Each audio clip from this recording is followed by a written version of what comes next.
కార్తీక మాసం అంటే శివుడికి చాలా ఇష్టం.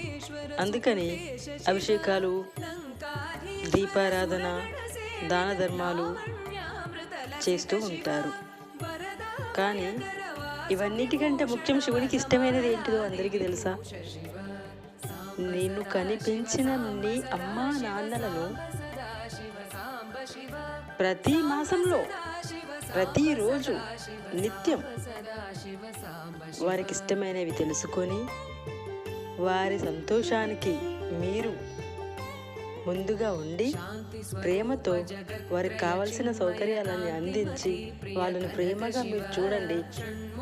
ఆ శివయ్య అంటున్నాడు ఇలా, నేను నీకు ప్రతి నిత్యం దర్శనం అవుతాను అని.